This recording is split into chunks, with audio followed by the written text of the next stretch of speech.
आश्चर्य होता है, झूठ बोल करके तुम सोच रहे हो हम संभाल लेंगे। नहीं नहीं, झूठ तुम्हारा नाश कर रहा है, तुम्हें पता नहीं।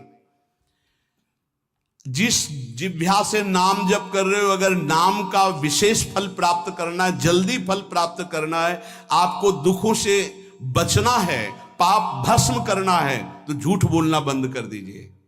क्या बिगड़ जाएगा आपका? सच्ची बोलने में क्या बिगड़ जाएगा? सच्ची बोलना शुरू करोगे, हिम्मत नहीं रह जाएगी पाप करने की। ये जो पाप करने की तुम्हारी हिम्मत पड़ रही, झूठ बोलने के कारण पड़ रही। नहीं, असत्य संपातक पुंजा, सबसे बड़ा पाप झूठ बोलना। उससे क्या होता है? हर चीज हम छुपाना चाहते हैं। किससे? उस सर्वज्ञ परमात्मा से, गुरुदेव से। नहीं, झूठ नहीं। नाम इसीलिए नहीं चल पा रहा। थोड़ी दिन नाम चलाएंगे, छूट जाएगा, क्योंकि आप झूठ बोलते हैं, पापाचरण करते हैं। अगर नाम को चलाना है तो नारायण स्वामी जी कह रहे हैं, पहली बात मौन का आश्रय लीजिए, कम बोलिए, अधिकतर चुप रहना सीखिए, तभी नाम चला पाएंगे। जो कार्य कर रहे हैं आप उस पर ध्यान दें, उस कार्य को एकाग्रता पूर्वक करें, वाणी को मौन रखें, उस वाणी से धीरे धीरे नाम उच्चारण करें। कम से कम 24 घंटे में 4 घंटे मौन का तो सबको अभ्यास कर लेना चाहिए। 24 घंटे में 4 घंटे मौन का। तो ऐसे ऐसे बुद्धिमान हो कहेंगे हम 6 घंटे मौन रहते हैं। कब? बोले जब सोते हैं तब। आप 4 घंटे कह रहे हो, हम 6 घंटे मौन रहते हैं। 24 घंटे में हम 6 घंटे मौन रहते हैं। बहुत बुद्धिमान है। बोले आप 4 घंटे कहते हो, हम 6 घंटे मौन रहते हैं। तो कब आप मौन रहते हैं? बोले जब सोते हैं तो 6 घंटे सोते हैं, मौन ही रहते हैं उस समय। मौन जागृत की कह रहा हूं, 4 घंटे का। नारायण स्वामी के बहुत बड़े महापुरुष हुए। तुम 4 घंटे मौन का अभ्यास करो, ऐसा निकालो 2 घंटे, 2 घंटे करके 24 घंटे में 4 घंटे मौन। उस समय हम किसी से बात नहीं करेंगे, नाम जप करेंगे। कार्य करो, कार्य करने के लिए मना नहीं कर रहे हैं। कम बोलो। आजकल लोग अपनी जीवनी शक्ति को बोलने के द्वारा बहुत नष्ट कर रहे हैं। व्यर्थ की बातें करते रहते हैं। 4 आदमी चल रहे हो, आप पीछे चलिएगा, सुनते, बेमतलब की बातें।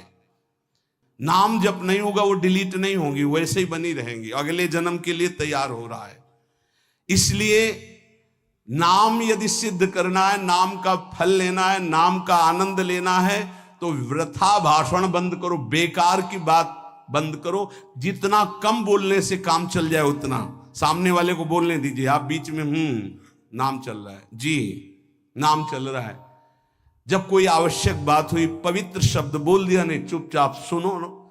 उसको लग रहा है कि आप संभाषण करो, मान लो रिश्तेदार है, नातेदार है, मित्र। अब आप व्यवहार में हैं, आप सीधे ये तो नहीं कह सकते हमसे बात मत करो। नहीं, हाँ बात कीजिए, लेकिन आप कम बोलिए, उसको बोलने दीजिए, आप नाम जप कीजिए।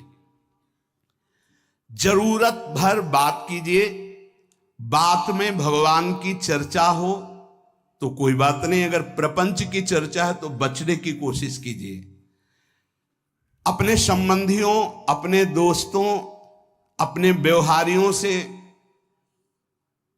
व्यवहार, दोस्ती, संबंध शिथिल कीजिए, तभी नाम में प्रीति होगी। अगर ये कि अब हमारे दोस्त आ गए हैं तो फिर वो दोस्त छूट जाएगा नाम, अब बातें शुरू हो गई प्रपंच की। धन्य है ऐसी बुद्धि जो प्रियजनों से भी संभाषण केवल भगवत वाक्यों का, अन्यथा नहीं। इसीलिए इस मार्ग को वर्ण करना बहुत कठिन है। एक ऐसा तुम्हारा निवास स्थान होना चाहिए अलग, जिसमें अपने रिश्तेदार, नातेदार, व्यवहारियों का प्रवेश ना हो। आपकी शैया अलग होनी चाहिए। अगर नाम जापक नाम सिद्ध करना चाहता है, नाम का फल लेना चाहता है, नाम निरंतर चलाना चाहता है, तो जिस आसन पर आप बैठते हैं उसी में प्रपंची, विषयी, संसारिक वृत्ति वाले बैठेंगे तो भजन की वृत्ति नहीं बन पाएगी। एक ऐसा, वैसे होते हैं घरों में बैठने वालों का अलग, लेकिन साधन कक्ष अलग होना चाहिए अपना। किसी का यदि प्रवेश ना हो तो आप देखेंगे कि आपके साधन के परमाणु आपको वहां बैठते ही तत्काल विक्षेप रहित करके भजन में लगा देंगे। अगर घर में ऐसा कुछ ना हो तो एक आसन अपना अकेला रखिए, जिस पर आप शयन करें वो आसन केवल आपका ही होना चाहिए।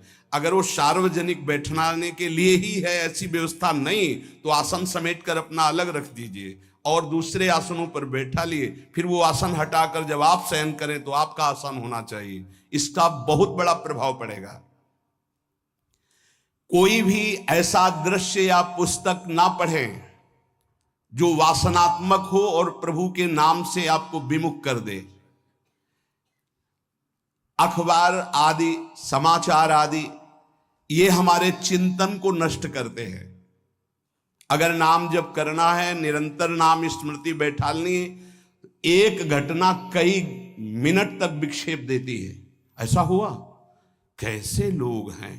अब उसमें तो समाचार ही हो रहे हैं, सैकड़ों बातें हो रही, पेपर है तो सैकड़ों बातें लिखी हैं, क्या क्या, अब वो सब दिमाग में भर गई।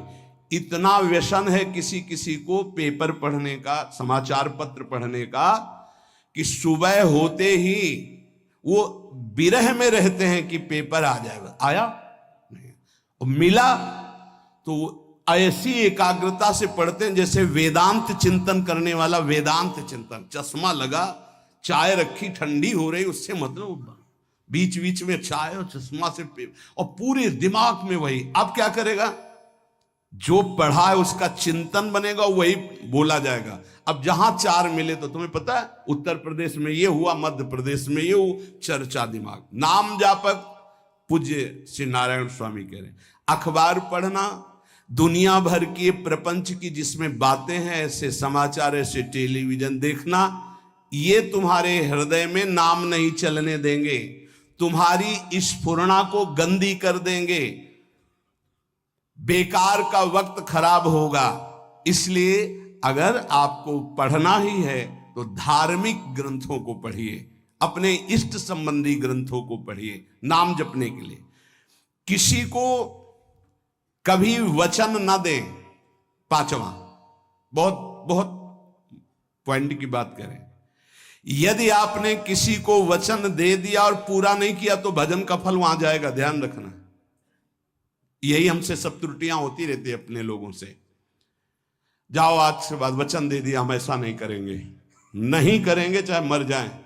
और अपने लोग ऐसे फिसड्डी हैं कि शाम के वचन देते हैं और सुबह फिसल जाते हैं। 2-4 दिन बहुत बहुत चला, फिर फिसल जाते हैं।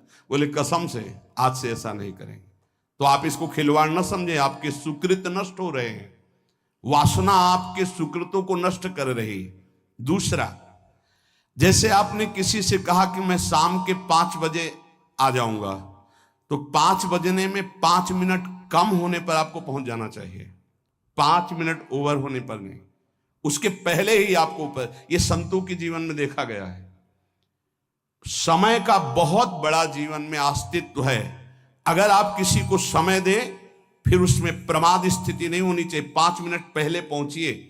समय दिया है किसी को तो 5 मिनट पहले उसको इंतजार ना करना पड़े।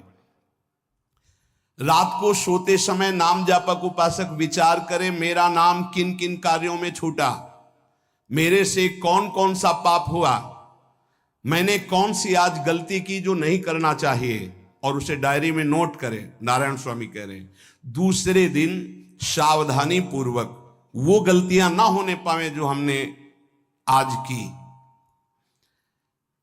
जब उपासक सत्य बोलना स्वीकार करता है तो उसके हृदय में डर जागृत हो जाता है। ध्यान रखना, डर ये माया के द्वारा प्रेरित है।